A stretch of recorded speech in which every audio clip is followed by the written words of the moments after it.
오늘도 청소년부 예배에 나온 우리 사랑하는 친구들과 또 선생님들 주님의 이름으로 환영하고 축복합니다. 우리 사도신경으로 신앙 고백하며 예배에 나아가도록 하겠습니다. 전능하사 천지를 만드신 하나님 아버지를 내가 믿사오며 그 외아들 우리 주 예수 그리스도를 믿사오니 이는 성령으로 잉태하사 동정녀 마리아에게 나시고 본디오 빌라도에게 고난을 받으사 십자가에 못 박혀 죽으시고 장사한 지 사흘 만에 죽은 자 가운데서 다시 살아나시며 하늘에 오르사 전능하신 하나님 우편에 앉아 계시다가 저리로서 산자와 죽은 자를 심판하러 오시니라.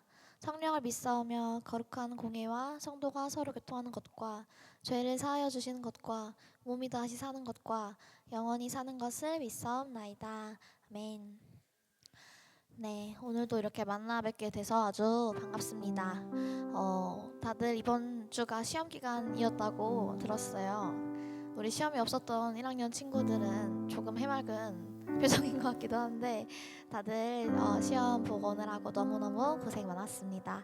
우리 같이 이 시간 주의 자녀로 산다는 것은 이라는 찬양을 부를 때 우리가 때로 어려움이나 힘듦 가운데 있을지라도 하나님과 함께하는 것이 가장 큰 형통함이고 복임을 기억하며 같이 찬양 드리도록 하겠습니다.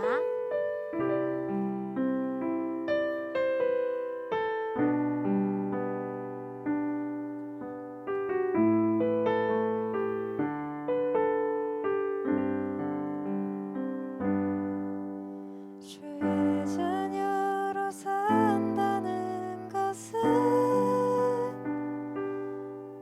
불 가운데로 걸어가는 것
되었으면 좋겠습니다.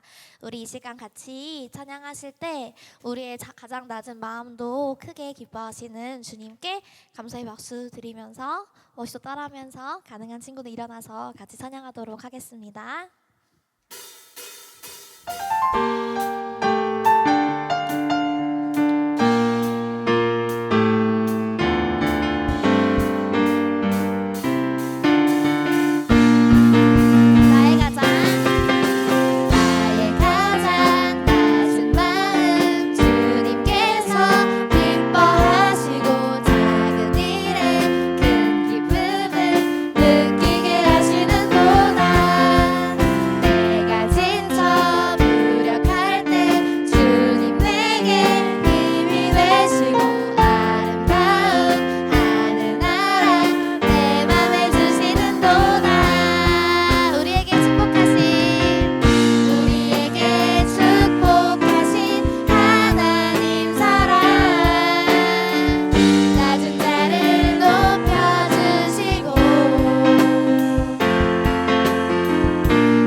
앉아서 우리 마지막 하나님의 부르심이라는 찬양 같이 고백하도록 하겠습니다.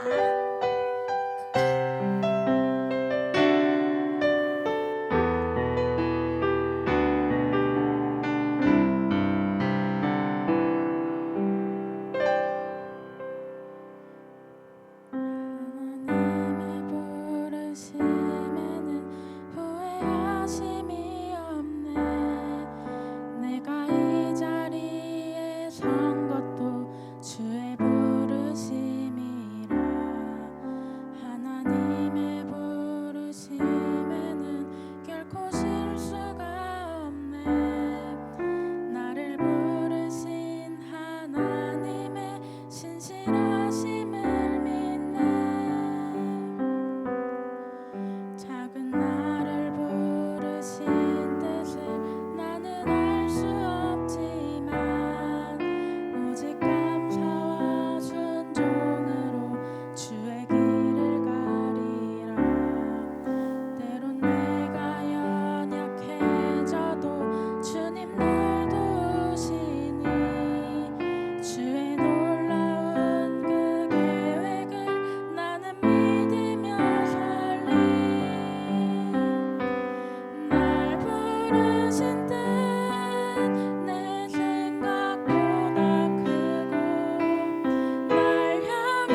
부릅시다. 아버지의 부르심에는 결코 실수가 없고 후회하심이 없음을 믿습니다. 우리를 부르신 뜻을 우리는 때로 알지 못하나 우리의 생각보다 크고 항상 지혜로우신 주님을 찬양하오니 아버지, 이 시간 우리의 마음과 우리의 몸과 우리의 생각을 주님께로 이끌어주세요. 함께 기도하겠습니다.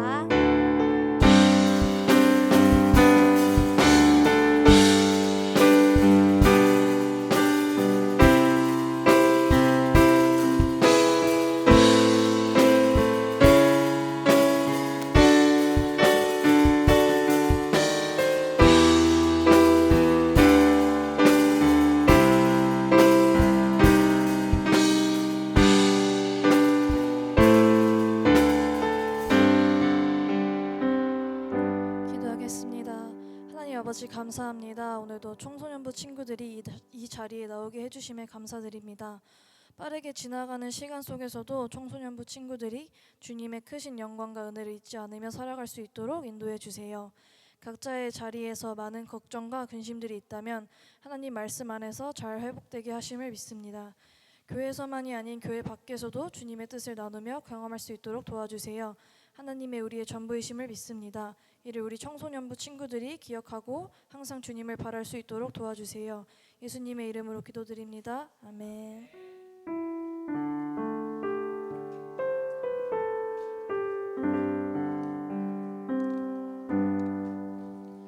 네, 우리 친구들 안녕하세요. 네, 우리 옆에 있는 친구들 이렇게 한번 인사해봤으면 좋겠습니다. 시험 보느라 고생했다. 네, 우리 중1 친구들은 이렇게 인사해볼까요? 기말은 보니? 기말은 봐? 기말도 안 봐? 아주 행복한 중1 생활을 하고 있군요. 좋습니다. 네, 중간고사가 끝나고 우리 친구들이 또 교회에 나온 친구들도 있어서 너무너무 반가운 것 같습니다. 특히 우리 고1 남자친구들, 네, 오랜만에 봐서 너무 반가워요. 네, 함께 예배 드립시다.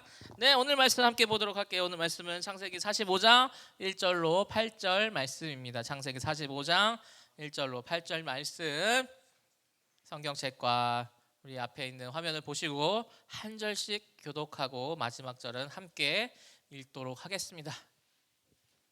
창세기 45장 1절로 8절 말씀 한 절씩 교독하겠습니다.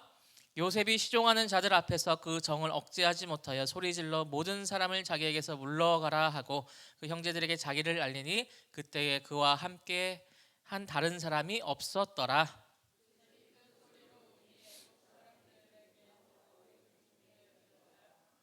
요셉이 그 형들에게 이르되 나는 요셉이라 내 아버지께서 아직 살아계시니까 형들이 그 앞에서 놀라서 대답하지 못하더라.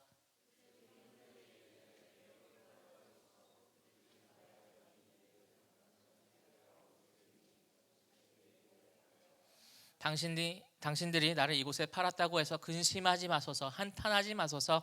하나님이 생명을 구원하시려고 나를 당신들보다 먼저 보내셨나이다.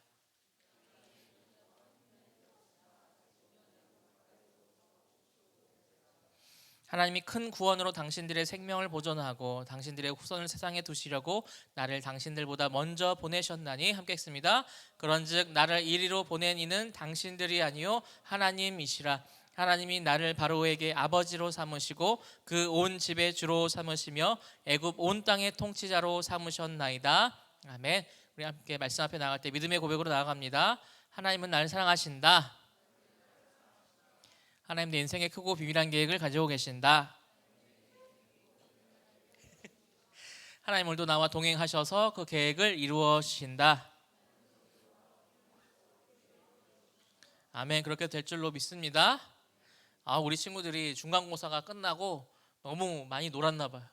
네, 잠깐 이제 예배 시간 전에 이야기를 해보니까 어떤 친구는 게임을 오늘 아침까지 하고 온 친구들도 있고, 네, 이 추운 날 캐리비안 베이 갔다 온 친구들도 있고, 네, 놀이동산 갔다 온 친구들도 있고, 네, 하는 것 같은데, 네, 고생 많았고요. 이렇게 좀 풀어지면서 좀 즐거운 시간 보내고, 또 요즘 아침적으로 또 추우니까 우리 친구들 끝까지 건강 잘 지켰으면 좋겠습니다. 우리 친구들은 복수하고 싶은 대상이 있나요? 복수하고 싶은 대상. 그러면 이 복수하고 싶은 이 대상에게 복수를 할 수 있는 이 순간이 찾아온다면 우리 친구들은 어떻게 할 건가요? 네, 물론 복수라는 그 상황이 없는 것 자체가 좋겠지만 우리는 요즘에 복수의 시대를 살아가고 있어요.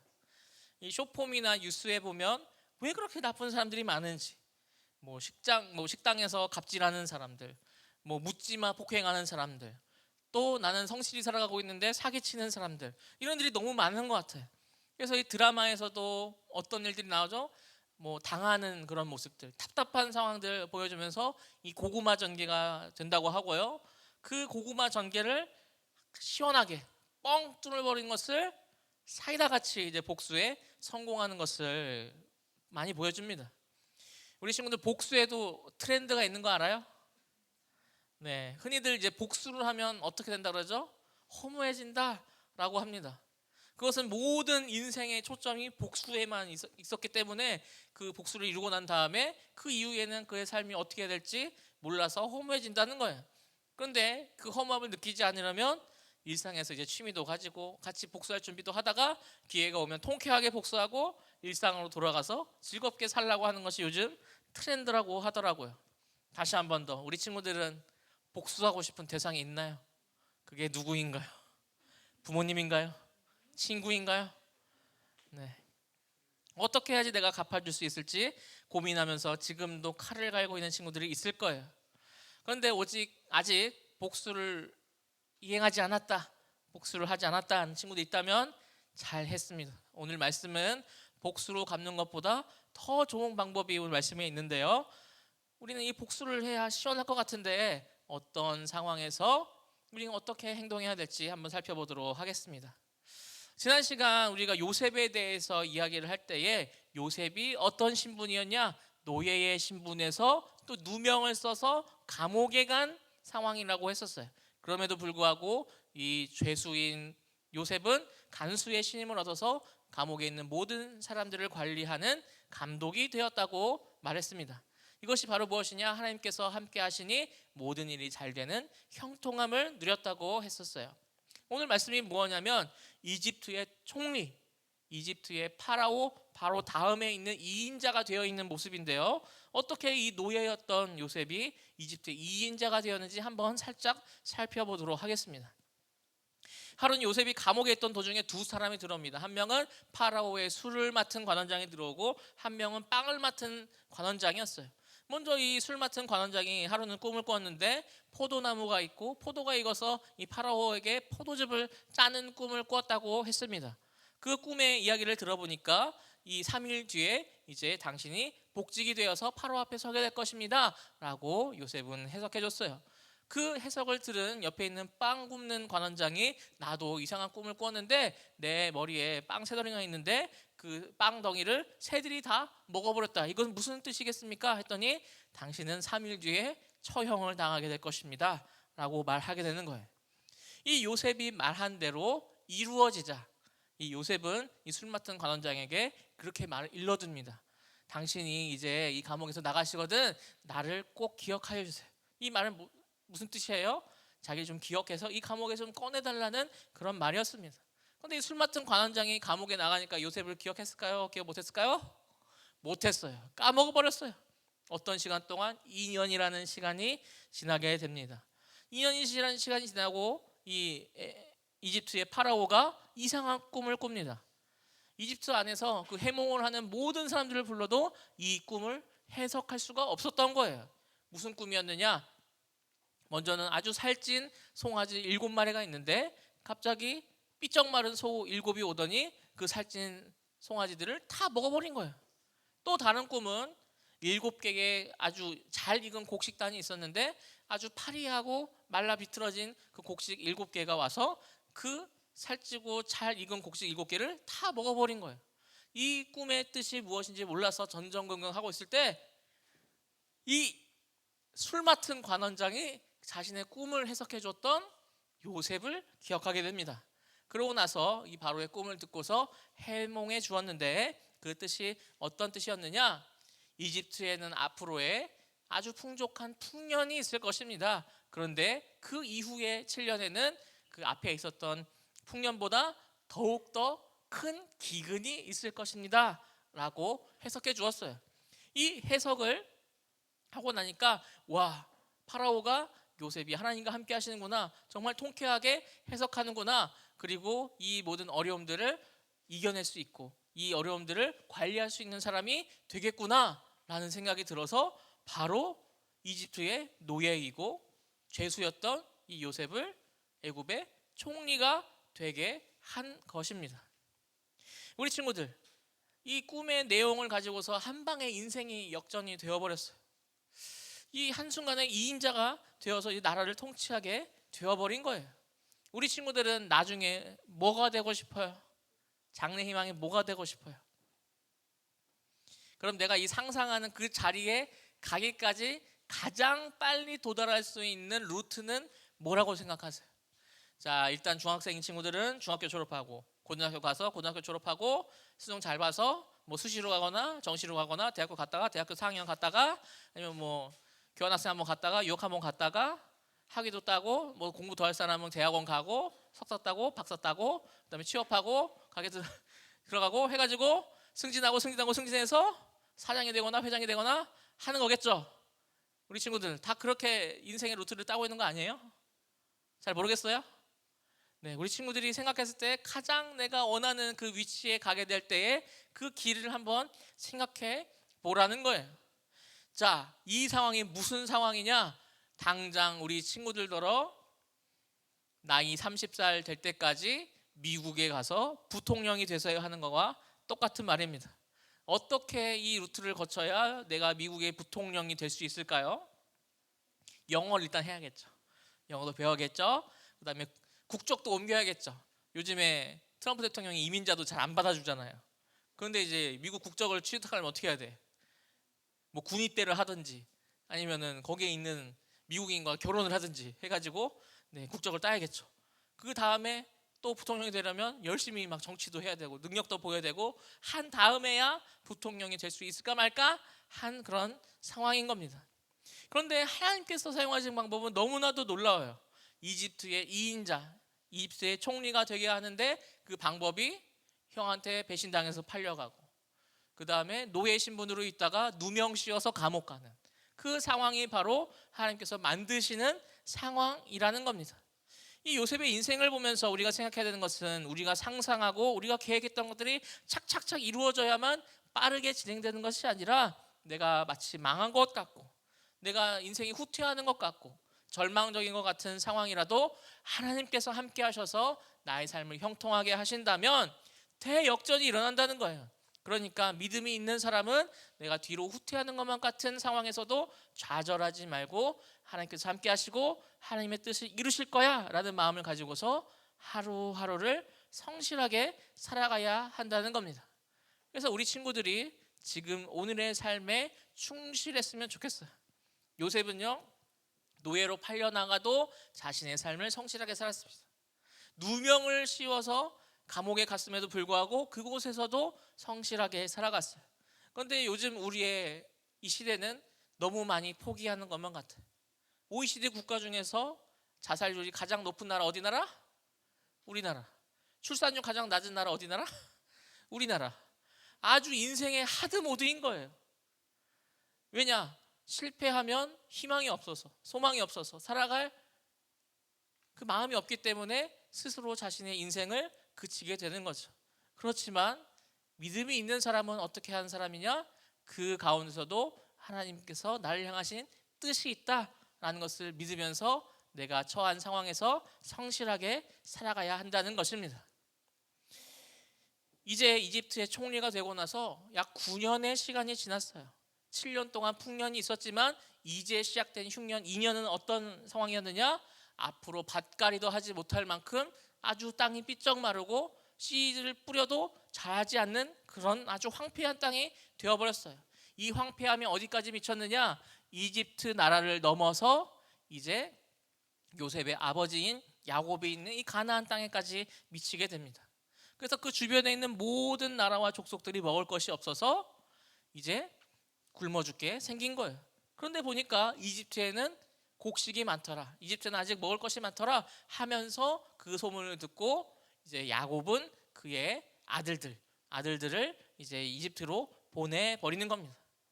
그런데 이 곡식을 받으러 온 사람들 중에서 요셉이 딱 보니까 나의 형들의 얼굴을 딱 보고 알아차린 거예요.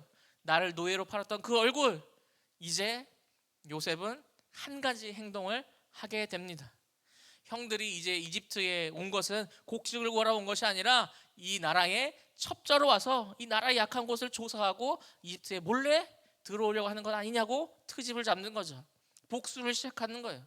그리고 이 요셉에게 마지막 막내 12째에 있는 막내 베냐민이 있다는 사실을 알게 됩니다. 이 막내가 태어났는데 이 막내를 안 데려왔거든요. 왜냐? 그 아버지 야곱이 아들 요셉도 잃었는데 막내 베냐민도 잃으면 너무나도 그 마음이 상심이 크고 죽을 것만 같아서 형들 10명만 보냈고요. 베냐민은 집에 두었습니다. 근데 요셉이 그 자신의 동생이 있다는 사실을 알고 나서 동생 베냐민을 데려오지 않는다면 당신을 다시 돌려보낼 수 없다 하면서 한 명을 볼모로 잡고 나머지 9명을 다시 집으로 보낸 다음에 베냐민 동생을 데려오게 하는 겁니다. 그때 또 베냐민을 데리고 와서 이제 곡식을 나누어 주고 곡식을 사가고 집에 돌려보내게 하는 거죠. 두 번째 복수는 무엇이냐? 자신의 동생 베냐민의 짐에다가 은잔을 넣어둔 거예요. 그러고 나서 집으로 돌아갈 때에 헤이 멈춰보세요. 내가 은혜를 베풀었는데 여러분은 어떻게 원수로 갚습니까? 하면서 그 짐을 막 뒤져보니까 어떻게 돼요? 이 베냐민 동생의 짐에 은잔이 발견된 거예요. 어떻게 된 거예요?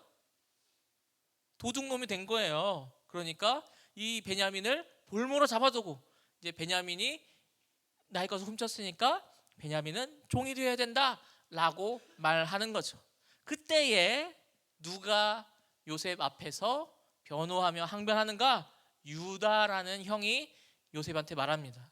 우리 형제 중에 죽은 사람이 있는데 이 막내마저 무슨 일이 생기면 아버지께서 마음이 아파 죽을지도 모르겠습니다. 차라리 나 이 유다를 노예로 삼아달라고 변호합니다. 이전에는 내가 막내였을 때, 요셉이 막내였을 때 자신을 미워하던 그 형들의 모습이 변했어요. 특히 유다는 어떤 사람이었느냐? 이 요셉을 주도적으로 팔아버리려고 했었던 그 형이었습니다. 첫째 루벤 형은 구덩이에 잠시 놨다가 몰래 빼내려고 했었는데 유다는 그 잠깐 사이에 노예상에다가 팔아버리려고 했던 것이죠. 그런데 그 유다의 모습이 어떻게 바뀌었냐면 자신의 막내 동생을 지키고 막내 동생 대신 자신이 종이 되겠다라고 말하는 사람이 되는 겁니다. 그래서 그 모습들을 보자 이제 요셉은 더 이상 복수를 진행하지 않고 오늘 말씀인 1절 말씀을 하는데요. 한번 1절 보시고 한 번 더 같이 읽어보도록 하겠습니다. 시작. 요셉이 시종하는 자들 앞에서 그 정을 억제하지 못하여 소리질러 모든 사람을 자기에게서 물러가라 하고 그 형제들에게 자기를 알리니 그때에 그와 함께한 다른 사람이 없었더라. 일단 총리잖아요. 그 주변에는 많은 부하 직원들이 있을 거잖아요. 그런데 이 부하 직원은 다 물리치고 이제 내가 누군지, 형님들, 내가 그 형님들이 팔았던 요셉입니다 라고 정체를 밝힙니다. 이 요셉은 더한 복수도 할 수 있었어요. 그런데 형들이 이 변한 모습을 보니까 또 아버지 야곱이 자신이 죽은 줄로만 알고 평생을 슬픈 나날로 보냈다고 생각하니까 그 마음이 녹아진 거예요. 이 복수는 어떻게 되는가? 끝까지 하고 싶잖아요. 더 갚아주고 싶잖아요. 그래서 내가 사이다 정리가 되려면 내가 받은 것보다 더 갚아주고 싶잖아요. 그런데 요셉은 복수하기를 그쳤습니다. 이 자신의 복수보다 가족들을 생각하고 아버지를 생각하고 형제를 생각했고 그 다음에 하나님께서 자신을 여기로 보낸 뜻을 생각했기 때문이에요. 우리도 살다 보면은 복수하고 싶을 때가 많아요. 통상적으로는 어떤 복수를 하고 싶으냐? 부모님에게 복수하고 싶죠. 나를 인정하지 않고 너 왜 성적 이것밖에 못 받아왔어? 너 실력이 왜 이것밖에 안 돼? 하는 이 부모님에게 내가 열심히 해가지고 내가 1등급을 맞아버린 다음에 이 정도면 됐어요 하면서 확 질러버리고 싶은 나의 복수의 마음이 있을지도 모르겠습니다.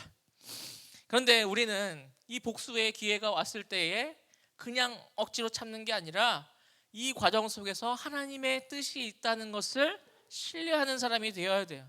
나를 괴롭고 힘들게 만든 저 나쁜 사람을, 나쁜 이 상황을 통해서 하나님의 뜻이 이루어진다는 거예요. 어떻게 그런 일이 일어날 수 있죠? 이 요셉의 다음 말을 보면 이 뜻을 알 수 있습니다. 5절 말씀인데요. 5절 말씀도 한 번 더 같이 읽어보겠습니다. 시작.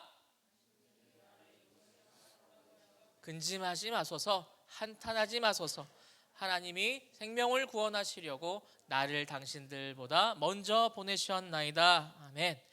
요셉은 자신을 팔아 노예가 되게 하고 이집트에 오게 된 이유가 무엇이냐고 말하면요, 이 기근의 때에 가족들의 생명을 살리게 하려고 우리 가족들보다 나를 먼저 보내셨다라고 말하는 거예요.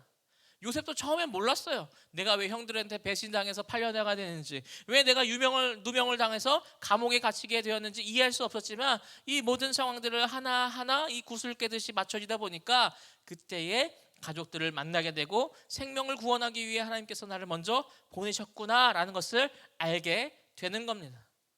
그래서 우리 친구들이 때로는 좀 방황해도 괜찮다라고 전사님 생각해요. 조금 어려움을 만나도, 성적이 잘 안 나와도, 내가 원하는 학교에 진학을 하지 못해도, 취업을 못해도, 그보다 더한 어려움을 만나도 괜찮다고 생각하는 거예요. 왜냐? 이 요셉의 삶을 보니까 먼저 하나님 안에서 잘 산 그 모범 답안이 있는 거예요. 앞서서 우리가 미국의 부통령이 되려면 어떤 계획을 짜든지 13년 안에 우리 친구들이 이루기란 불가능에 가깝습니다. 아니요, 제로에 가까워요. 그런데 하나님은 하나님의 방법으로 차근차근 올라가는 것이 아니라 단번에 태역전을 만들어 버리셔서 이집트의 총리가 되게 하셨어요.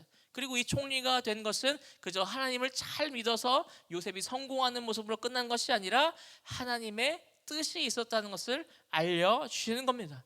그래서 오늘 말씀인 8절은 다시 한번 하나님께서 자신을 이집트로 보내셨다고 분명하게 말하는데요. 8절도 한 번 더 읽어보겠습니다. 시작. 그런즉 나를 이리로 보낸 이는 당신들이 아니요 하나님이시라. 하나님이 나를 바로에게 아버지로 삼으시고 그 온 집의 주로 삼으시며 애굽 온 땅의 통치자로 삼으셨나이다. 아멘. 당신들, 나를 노예로 팔았던 그 형들이 이집트로 먼저 날 보낸 것이 아니라 그 계획 안에는 하나님께서 나를 먼저 보내셨다. 그리고 나를 이집트의 통치자로 세우셨다고 고백하는 거예요. 이후로 이 요셉은 아버지와 또 가족들을 만나고요, 이집트에서 가장 풍족한 땅인 고센 땅이라는 곳에서 살아가게 됩니다. 그의 가족들을 다 합쳐보니까 70명이 이 땅 가운데 들어오게 되었지만 400년이 지나고 난 다음에는 남자만 60만 명이 되는 그런 나라가 이루어지는 요람이 되는 시기를 보내게 되는 겁니다. 하나님은 이 한 사람의 인생을 사용하셔서 그 주변의 많은 사람들이 복을 받도록 하십니다. 이런 일들을 나를 통해서도 동일하게 일하실 것을 소망하면서 살아가야 한다는 거예요. 이런 믿음은 결코 쉬운 믿음이 아닙니다.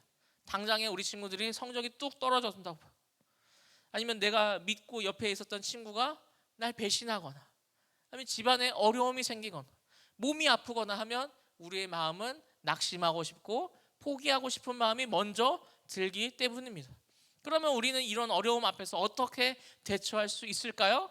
바로 하나님께서 나와 동행하시다는 것을 믿고 먼저 이 모범 답안을 보여준 요셉의 인생과 같이 나에게도 주님 함께하여 주셔서 낙심하지 않는 마음을 허락해달라고 기도해야 하는 것입니다. 우리는 이 어려운 일 만나면 어떻게 하느냐? 먼저 내 힘으로 해결하려고 그래요. 열심히 노력도 해보고요, 내가 가진 돈과 내가 가진 시간을 들여서 해결하려고 합니다. 그것도 안 되면 이제 어디로 나가죠? 내 주변에 있는 사람들에게 도움을 청하는 거예요. 가장 쉬운 게 뭐예요? 엄빠 찬스 하면서 엄마 아빠한테 도움을 달라고 하거나 친구들한테 도와달라고 하거나, 이제 그래도 안 되면 이제서야 누굴 찾는가? 하나님을 찾게 되면서 도와달라고 하는 거죠. 그런데 우리 친구들 무엇이 먼저 와야 되는지 감이 좀 오나요? 뭐부터 해야겠어요? 내 힘으로 먼저 해야겠어요? 아니죠. 하나님께 먼저 기도하고 내가 앞으로 어떻게 할지를 물어보는 게 먼저가 되어야겠죠. 그래서 이렇게 기도해야 됩니다. 힘을 달라고, 버티게 해달라고, 나의 마음이 낙심하지 않도록 그 마음을 지켜달라고 기도해야 되는 겁니다. 만약에 여러분 인생이 지금 평상시보다 이 하향된 그래프의 인생을 살아가고 있다고 느끼는 친구들이 있다면 기도를 먼저 했는가 점검해 보시기 바랍니다.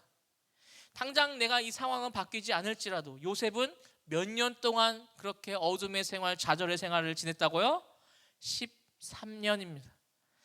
우리의 인생도 하루아침에 바뀌지 않더라도 내가 좌절하지 않고 절망하지 않고 여전히 하나님을 향한 소망을 가지고 있다면 하나님께서 일하여 주셔서 모든 어려움을 해결해 주시기를 기도하는 우리 청소년부 친구들을 되기를 간절히 소망합니다. 오늘 말씀을 맺겠습니다. 하나님은 나를 향하신 뜻을 가지고 계세요. 나는 잘 모르고 이해할 수 없지만 그 한 점 한 점을 따라가다 보면 어느샌가 하나님의 뜻이 이루어져 있고요. 억울하고 복수해야 될 것 같은 그런 상황 가운데서도 하나님께서 나를 가장 빠른 지름길로 오게 하시려고 이런 상황을 겪게 하셨구나 라는 것을 고백하게 되는 겁니다. 우리가 옛날에 어려운 시간을 지냈다가 이제 성공해서 잘 자라게 되었다면 이제 고생 끝, 행복 시작이다 라고 이제 나만 잘 살아가는 것이 아니라 우리 주변 사람에게까지 그 복이 흘러 넘치게 하는 사람이 되어야 된다는 거예요. 이 요셉과 같이 나를 보내신 이가 나를 노예로 팔아먹은 형들이 보낸 게 아니라 하나님이 나를 보내셨다라고 고백할 수 있는 이 고백이 저와 우리 친구들의 고백이 되기를 간절히 소망합니다. 그래서 우리 말씀을 기억하면서 하나님의 부르심 함께 찬양하도록 하겠습니다. 하나님의 이 부르심에는 후회하심이 없습니다. 하나님의 그 부르심에는 나는 알지 못하지만 그 큰 뜻이 있습니다. 그렇지만 일정한 시간이 지나게 되고 뒤를 돌아봤을 때에 하나님이 하셨구나, 하나님이 도우셨구나 라는 것을 깨닫게 됩니다. 그래서 우리 친구들의 인생길이 비록 지금은 뚜렷하게 보이지 않더라도 그 한 걸음 한 걸음을 따라가기를 간절히 소망합니다. 함께 기억하며 찬양하도록 하겠습니다. 하나님의 부르심에는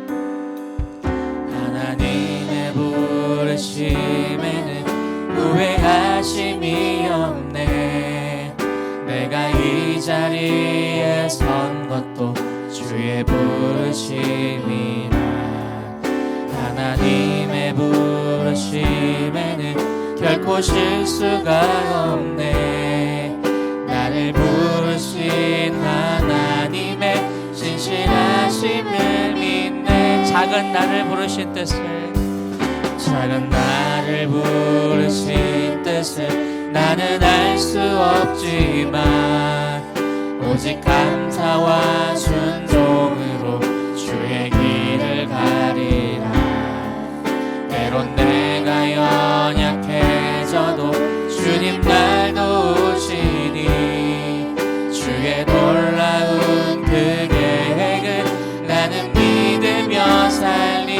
날 부르신 뜻, 날 부르신 뜻 내 생각보다 크고 날 향한 계획 나의 지혜로 측량 못하나 가장 좋은 길로, 가장 완전한 길로 오늘도 날 이끄신. 날 부르신 뜻, 날 부르신 뜻 내 생각보다 크고 날 향한 계획 나의 지혜로 측량 못하나 가장 좋은 길로, 가장 완전한 길로 오늘도 날 이끄심이네. 오늘 말씀을 기억하며 이렇게 기도하면서 좋겠습니다. 어렵고 좌절해만 갈 것 같았던 그런 상황들을 만날 때에 주님 나의 마음을 지켜주시옵소서. 그래요, 나를 향하신 하나님의 뜻이 이루어지기를, 요셉과 같이 대역전을 이루시는 하나님을 경험하기를 함께 기도하면 좋겠습니다. 두 번째로 내가 다른 사람에게 복수를 하면서 시원한 것이 아니라 하나님께서 나를 보내셨고 나를 통해 내 주변에 있는 사람들에게 복이 흘러가게 하는 사람이 되었다는 것을 알게 하여 주셔서 나를 통해서 주변에 있는 모든 사람들이 잘 되게 되는 그런 복을 누리게 해달라고 우리 두 가지 기도 제목 가지고서 함께 기도하도록 하겠습니다. 하나님 감사합니다.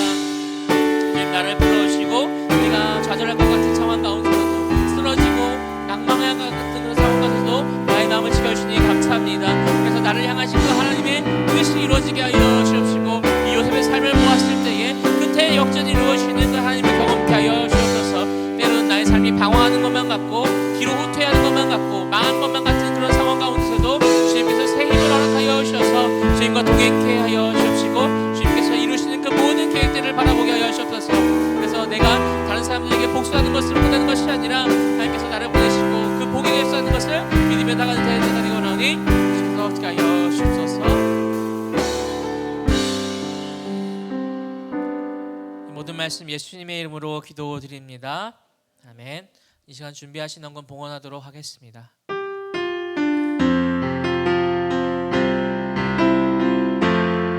나 염려하잖아도 내 쓸 것 아시니 나 오직 주의 얼굴 구하게 하소서. 다 이해할 수 없을 때라도 감사하며 날마다 순종하며 주 따르오리라. 온 맘 다해 온 맘 다해 사랑합니다. 온 맘 다해 주 알기 원하는 내 모든 삶 당신 것이니 주만 섬기리 온 맘 다해. 기도하겠습니다. 하나님 감사합니다. 오늘도 우리와 함께하여 주시며 우리의 삶을 인도하여 주시니 너무나도 감사드립니다. 때로는 우리가 어려운 상황을 만나고 낭망하여지고 좌절해야만 할 것 같은 상황을 만나더라도 오늘 요셉의 삶을 통하여서 대역전을 이루어 주시고 우리의 삶이 복수로서 시원한 삶을 사는 것이 아니라 하나님께서 나를 보내셨다, 하나님께서 나를 이때에 쓰시려고 보내셨다 하는 믿음으로 고백하게 하여 주시옵소서.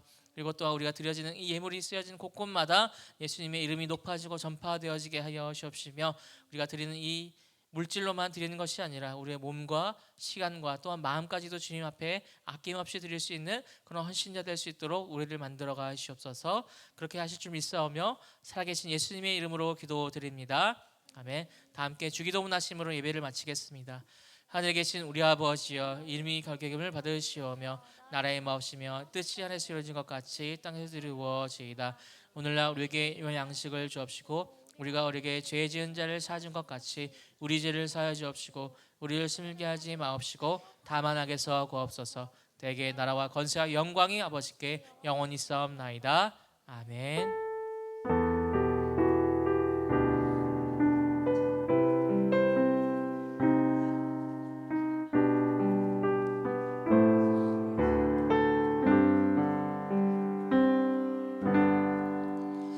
네, 오늘 광고 사항이 여러 가지 있습니다. 이제 5월 첫 주가 진행되면서부터 이제 연휴가 되었더라고 하더라고요. 근로자의 날부터 시작해서 이제 어린이날, 뭐 부처님 오신 날, 대체 공휴일까지, 화요일까지 우리 친구들이 쭉 쉬게 될 텐데 우리 선생님들 중에서도 우리 친구들 중에서도 네, 이 연휴를 보내느라고 이 자리 가운데 못 나온 친구들이 있는 줄로 압니다. 그래서 오늘은 합반이 좀 있습니다.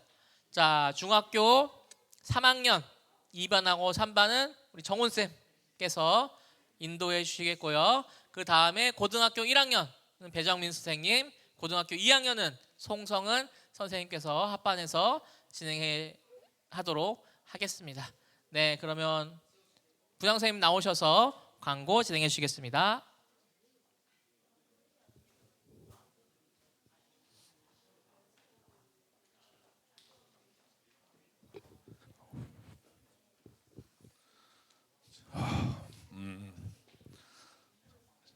오늘은 보니까 46명이 왔네, 그죠? 중간고사 시험이 끝나는데 아마 연휴가 시작돼서 그냥 놀러 간 것 같은데 다음 주에 아마 50명 돌파하지 않을까 예상대로 생각해 보고요.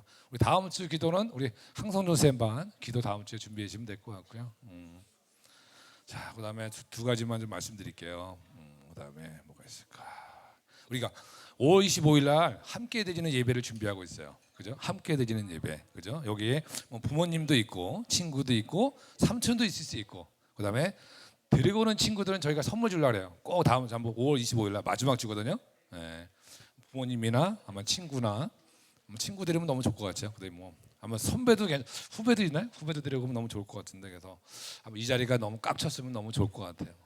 오늘은 저기 다음 주 연휴니까 한 가지만 더 광고하고 마칠게요. 저기 유혜진 쌤 저기 있나요? 저 뒤에 보시면 우리 선생님이 다음 주 결혼해요. 잠깐 일어나실래요? 아우 일어나지 않은데. 자, 저 일어났어요, 그죠? 박수 한번 드리고. 예. 자, 우리 다음 주 토요일 날이더라고요. 토요일 날 용인인데 2시에 하니까 혹시 갈 친구들이 있으면 아마 교회로 한 12시 반이나 1시까지 오면 저희 선생님 태우고 갈 테니까 버스로 안 가도 될 것 같아요. 그래서 축하해 주면 좋을 것 같고요. 혹시 못 가는 친구들은 기도 많이 해주세요. 행복하게 사시라고, 그죠? 아마 내가 알기로 혼인 신고는 한 걸 알고 있어요. 무슨 아마 한 걸로 알고 있는데 아마 행복하게 사실 기도 많이 해주시면 좋을 것 같습니다. 자, 오늘 선생님도 많이 빠졌으니까 합반하도록. 자, 이제 교제하는 시간 갖도록 하겠습니다.